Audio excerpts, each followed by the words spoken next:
Welcome to the Chief Aim podcast. This is your weekly dose of real experiences, insights, strategies, and action steps for entrepreneurs who want to build and are building something incredible.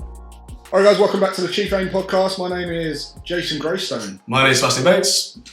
And we're back again for another episode of talking about business, strategy, psychology, and this one's following on from a previous episode that we've done, and we're going to be talking about purpose versus profit, the old subject that really gets some polarizing conversations going with business owners, because people who want to start a business, they want more money, and then they go into it to make money, then they feel like, I shouldn't be making money, I shouldn't be doing it for money, I feel greedy, and then they don't know how to build something that is capable of giving you a life that you want, but also giving other people the lives that they want. And that's really where the purpose comes in. So Seb, this is a topic that you requested, because I know it's something that it's dear to you as well in your business, and it's something that I've built my businesses on as well. So where do we start, mate? What's the definitely. So how do we kick this one off?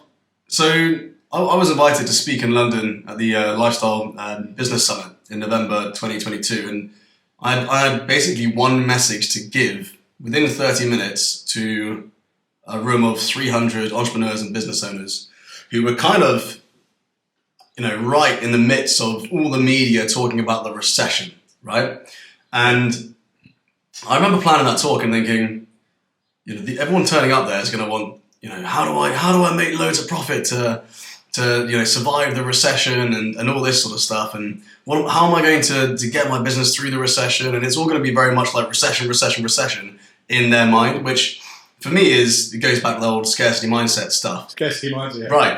It's like we're thinking so much about the short-term blips on the sound wave rather than the big picture stuff. And so the way I've always looked at that is, one of the most powerful ways to get perspective is obviously thinking long term, but it's also one of the most powerful ways to escape scarcity mindset is to think about other people and not yourself, and to remove that kind of chimp mindset, monkey brain, worried about the bottom line.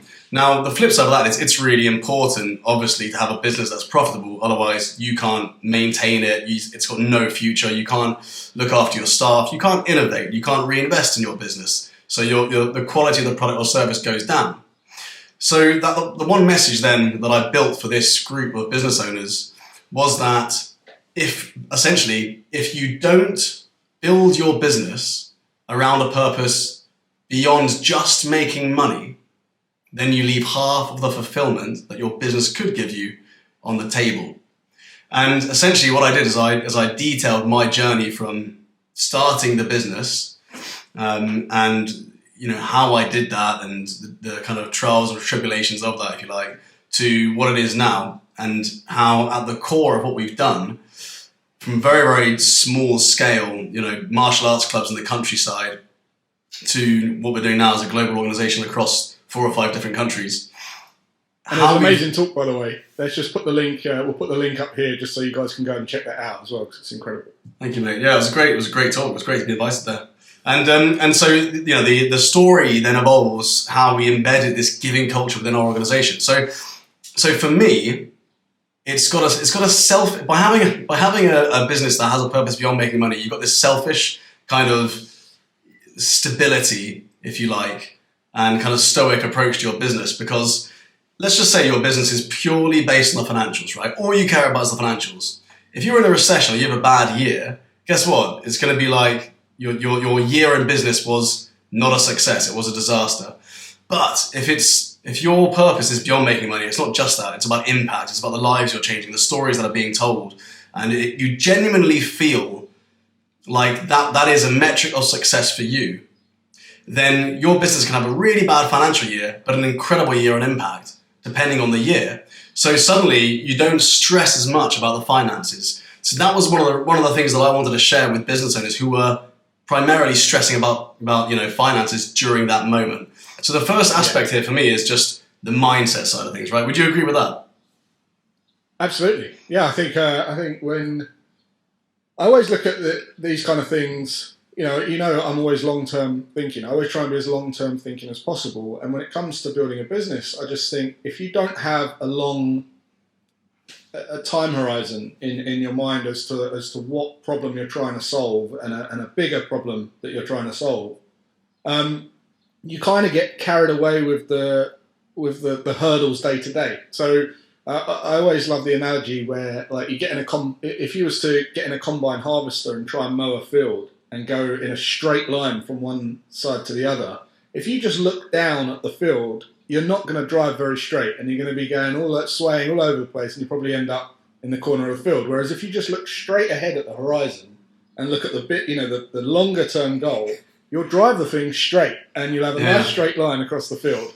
And I've always, I've loved that analogy, but it's really about having something that's on the horizon that you are working towards, and then everything pulls in order because you don't get those distractions. And as a result of that, you really you bring in the profit, right? Because people buy into something when it's a bigger cause beyond making money. It's actually really funny because I was kind of laughing when you were saying that, because we've got a term within parachuting, skydiving, or base jumping, right? Which is called object fixation, where let's just say you're under canopy and you've got a small patch of grass that you need to land your parachute on. If you're too worried about the traffic on the road next to it, you just end up on the road. Whereas if you just focus on that parachute, or if you look at the guy next to you in under a canopy as well, you'll end up bumping into him, right? And maybe this isn't the best advice. Same in motorbiking. Motorbiking. They always say, look where you want to go, not at like the drain cover or the pothole, because you'll end up down the pothole. And I give that advice based, from experience of being in a few crashes under canopy, right? So take it with a pinch of salt. But the kind of the idea of what you focus on grows is something that we all understand, right? Both the positive and the negative. And that kind of goes back to the whole identity conversations we've had, in the past when it comes to victim mentality and I am this, therefore I focus on this, I believe I'm this, and then you will be that, right? Or if you start focusing your time and energy and effort into building a business that makes an impact, and it's all about impact, then it grows, and as a byproduct, also financially and commercially it's successful. But I guess the next kind of step up from this is, okay, so you understand the benefits of how a purposeful business can actually transform your mindset around your business, give you a more longer term view of it all, and give you more fulfillment. The other element of that is the fulfillment it gives your team, right? Because your team don't necessarily have a piece of your business unless they've got shares in your business or whatever it is. So when you've got a team who rock up to work and they are driven by not only getting a paycheck every month, but actually seeing the transformations of the work you're doing, then it gives them a different kind of fuel, right? They're genuinely leaning into your business, your vision, your mission, and everything that you're about, and they see that day in, day out.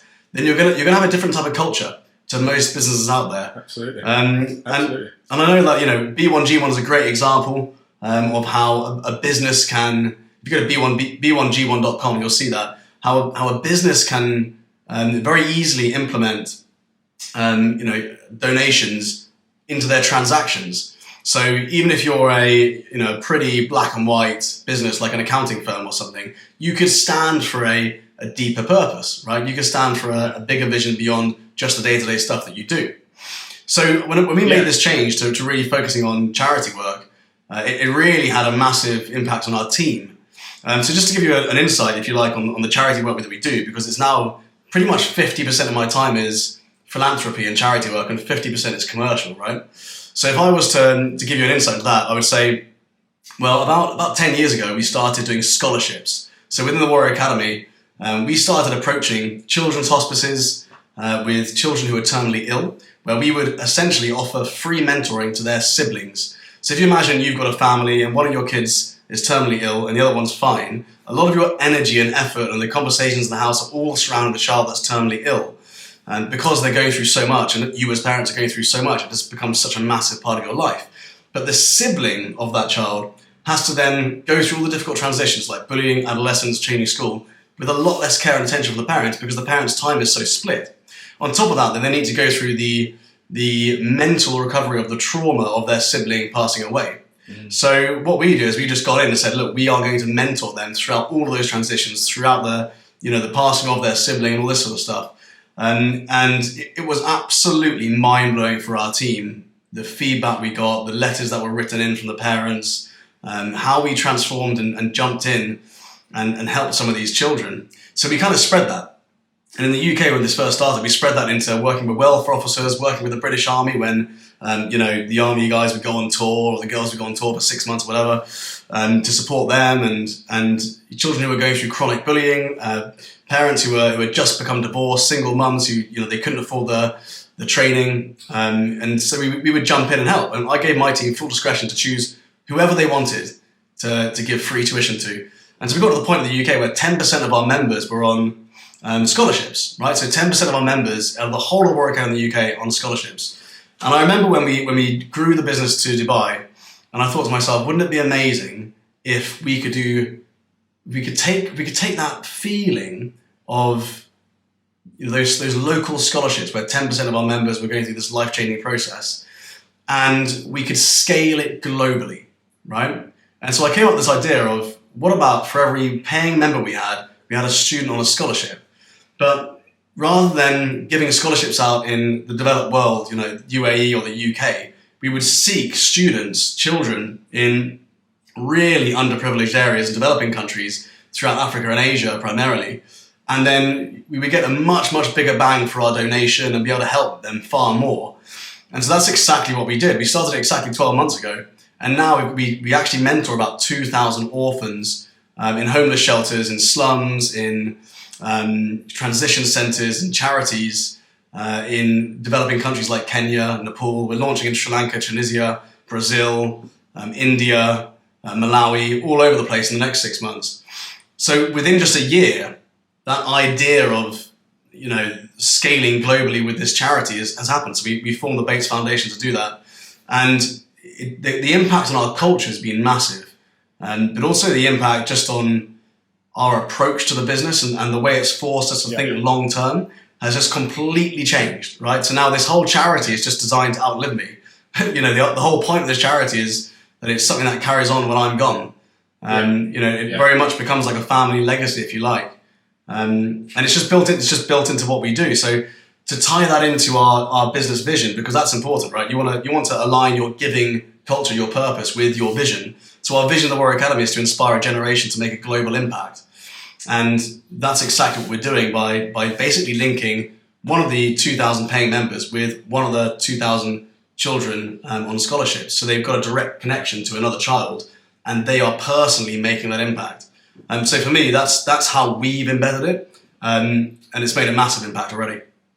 Amazing. And here's how it has a direct impact. I'll give you two massive reasons this impacts your profit into your business as well. And then the whole thing just then compounds so that you just make a massive difference in the world. This is a quick shout out to the sponsor of this show, Shield, who help us deliver this podcast along with all the social media that goes with it to help us get it out to more people, which leaves us to focus on just creating more great conversations. If you want to start, delegate or optimize your social media or podcast, or if you want to build your very own online course or program, get in touch with the team at shieldglobal.io.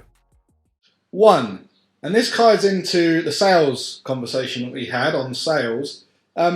If you are overcoming objections, or you've brought on a salesperson to overcome objections and do the whole sales conversation, one of the things that we do is we readily have available a testimonial page of every testimonial that our client's given us to reinforce like what difference we're having. And the person on our sales team needs to read that at least once a week and just flick through and just remind themselves of all of the big differences we're making in people's lives. And that gives so much conviction and confidence to the salesperson. How can you not want to sell something when you know it can have that impact on someone's life? Yeah. So same with you, right? If you had all the testimonials and the great work that you're doing and the difference that you're making in the world, if you've got a salesperson and they're looking at that, how can they not have more confidence in going to sell it? You can't. There's no way, right? I think that's a brilliant idea. And a lot of business owners don't do that, right? The idea of getting your team to really immerse themselves in the impact side of what you're doing is really cool. Yeah. I love that. Yeah.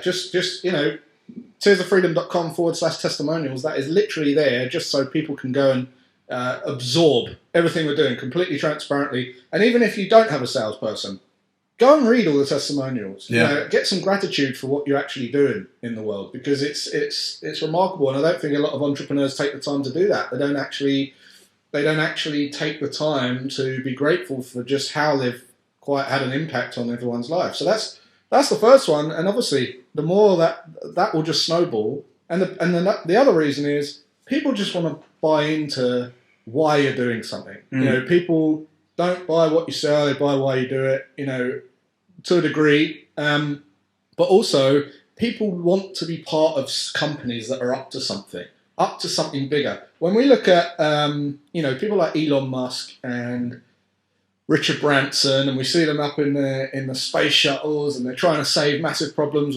with global energy consumption and things like that. We're really inspired by that, and the reason we're inspired by that is because we see something in them that is in us. It's in all of us. That ability to just be, to really just live, living out your most meaningful work, and we've all got that in us. So when we see people that are up to that, we want to be part of it. We want to be part of what they're up to, and we want to buy into that. So if you're doing that in your company, people are going to want to be part of your company, whatever it costs to be involved with that, because it's part of their inspiration. It's something that they feel.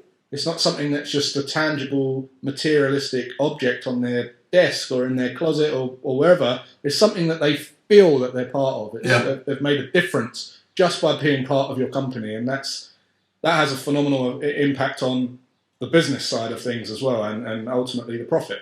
I think one of the practical sides of actually establishing this as well is if you look at how quickly it's taken you to impact as many lives as you have done commercially through your business right now, the rate and the speed at which you can do that for people through a charity, I would say is about 5 to 10 times faster, right? It's basically a lot easier to give something away for free than it is to charge it, basically, right? It took me almost 12 years to build an organization across 2 countries with 2,000 paying members, right? Physically in person. But it's taken me a year to do the same thing through a charity. And the thing that all the knowledge you've got and expertise you've got to build what you're doing to get you to the commercial point of success is all something you can leverage to help you bring your business from a charity point of view to the same place.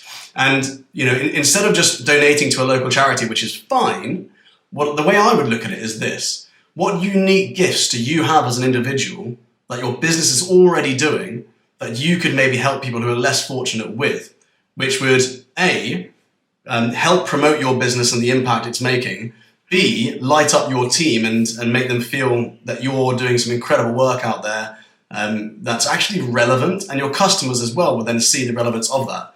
If you donate to a local charity, it can seem a little bit distant. As great as it is, it can seem a little bit distant and not particularly unique. We loved B1G1 because it was so simple for us to do.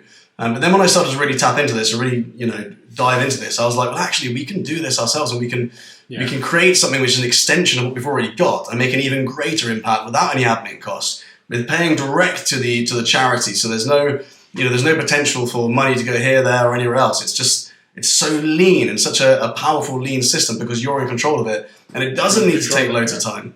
And so for me, I feel like the more I look at this, the more I think the commercial side of the business that I'm doing is almost like the short term, and the charity stuff, the philanthropy is the long term. Like when you look at your life impact, right? And the way I see it is, I think within the next few years we'll have 10 times as many people going to the charity as we do the memberships paying, and I think that will kind of become the main game. And the membership side of things will often kind of exist in order to fund the charity side of what we're doing. And what an incredible way to live your life, right? Imagine you wake up when you're 85. You won't just sort of come back when 95 or whatever. You won't come back to where you are now and be like, I'm really glad we sold that much on that day. But you would be glad to say, I'm so glad that we impacted that many lives, right? And do you know what, Jason? The turning point for me, there was literally this light bulb moment. And during COVID, I had a really good success selling something with you actually in a business, and we did really well in 1 week, and it was like, wow, this is amazing.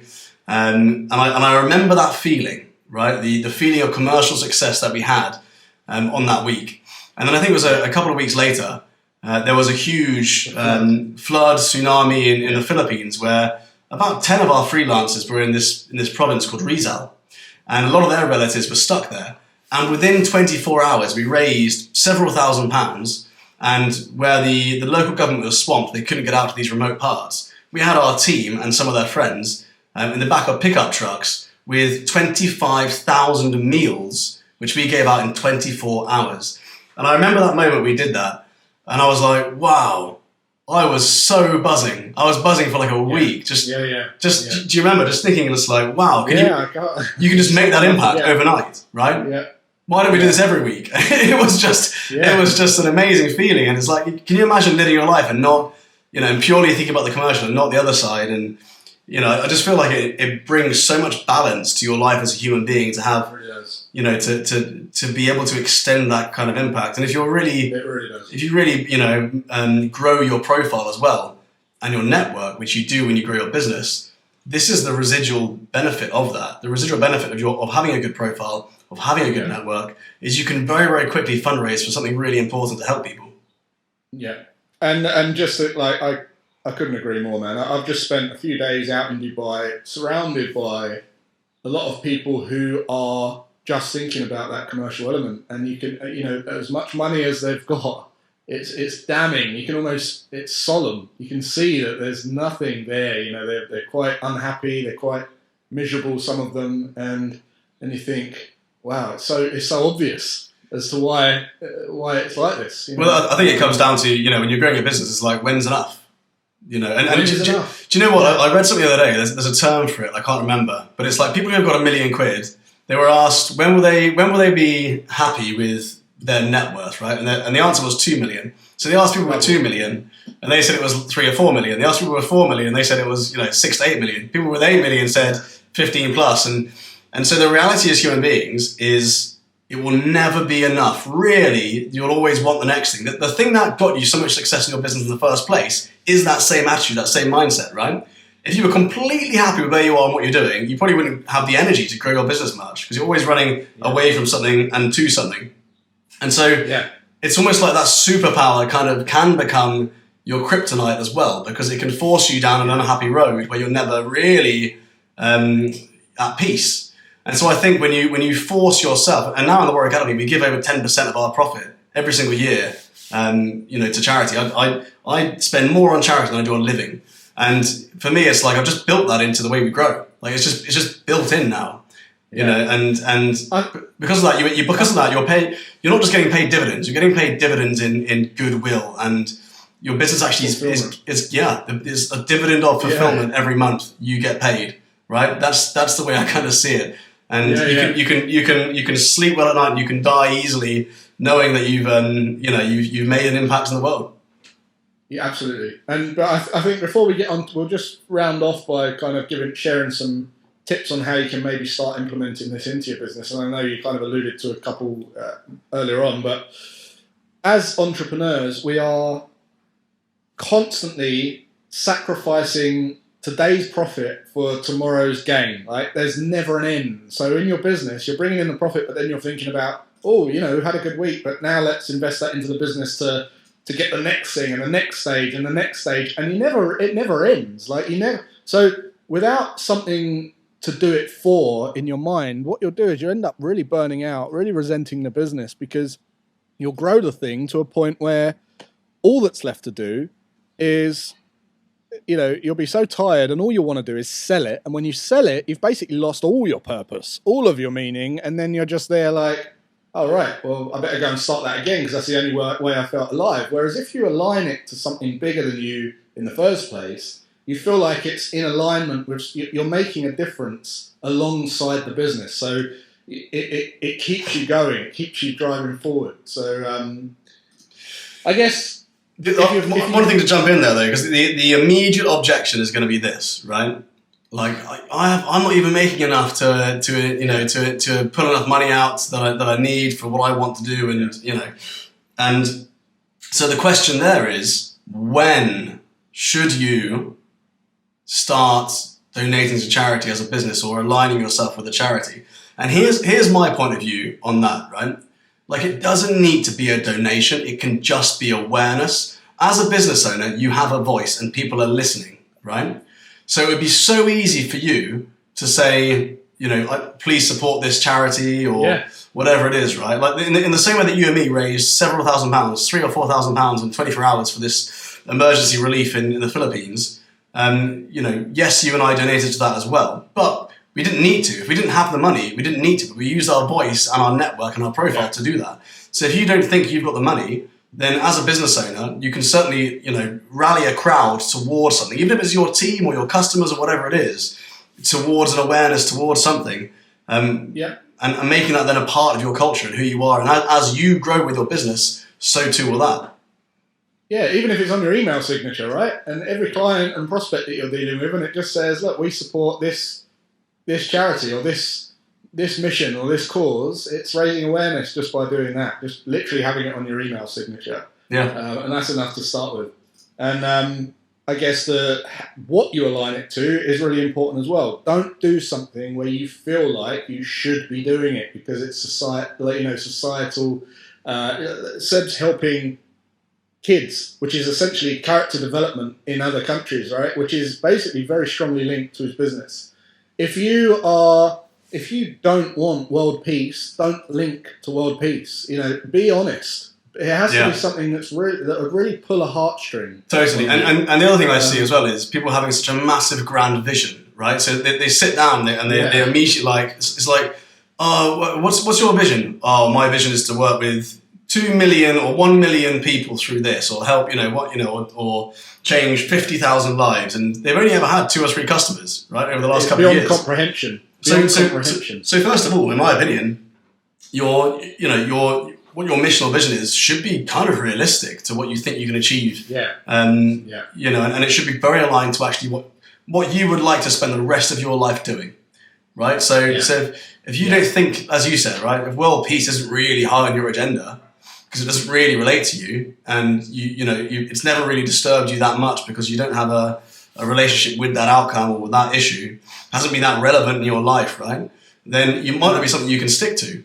And people often they go on they see something desperate or they go through some sort of traumatic experience and then they align themselves with something because it's like it reminds me of this and now I'm so aligned with it. Our COO, I went and headhunted a COO for our charity, right, the Bates Foundation. And I found my dad as the COO, and he has got a background in the military before he then went into working in charities and that sort of stuff. And he's been in war zones with children, especially orphans, where they're trying to do peacekeeping, and they've been trying to keep these kids alive in some of these massively desperate, deprived locations. And for him to go back to kind of developing countries and try and look after young kids that same sort of age again, completely lights him up. So for him, this is deep within his purpose, right? And it's deep within my purpose because I know the power of character development for young people. So when you've got people like that involved with the charity side of your business, it just flies. Yeah.